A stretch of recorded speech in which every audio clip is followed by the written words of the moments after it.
So think big for a minute. If you really want to disrupt a game rigged in favor of insiders at the expense of the outsiders, how else would you like to transform finance?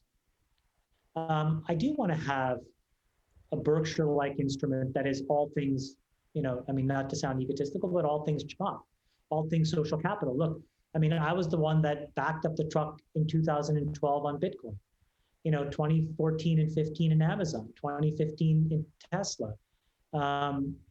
These SPACs are doing well. I can be a little judgmental at times, but I'm a good decision maker. And I think I know where the world's roughly going. And I want to translate that. I've made enough money for myself. It doesn't really float my boat. I do it as a demarcation of success and to keep the pressure on. But the best pressure for me was if I, was an instrument that retail, normal, ordinary folks could use to close the inequality gap for themselves.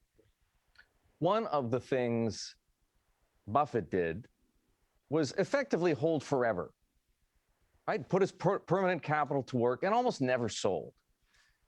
Is that you as well? Is the money that you have in, whether it's Virgin Galactic or Clover Health or Open Door or SoFi, permanent capital that you're never taking out? Yes, but with an asterisk. Buffett became a billionaire at 58. I, because of Facebook, quite honestly, got extremely lucky in my early 30s. But this last decade has been training.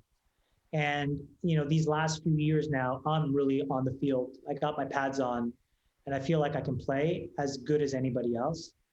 But the reality is all of the things I want to do vastly outweighs the capital that I have.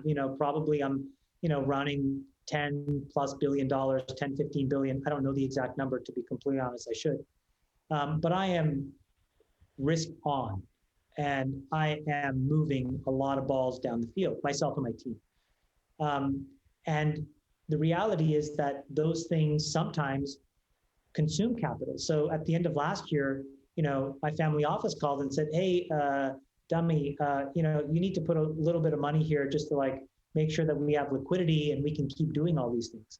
And so I had to sell, a couple million shares of Virgin. I didn't want to. I haven't sold a single share of anything that I've done in the SPAC platform, in the pipes, other than those few million shares of Virgin. So if given my druthers, Eric, and if I could really just go for it, I wouldn't sell a share of anything I buy because I believe in it. But every now and then I run up into liquidity constraints like everybody else, and I get a call and they say, Chamath, stop, slow down. And I say, no. And then they say, okay, then at least give us a little buffer here so that we can continue to do all the things you want.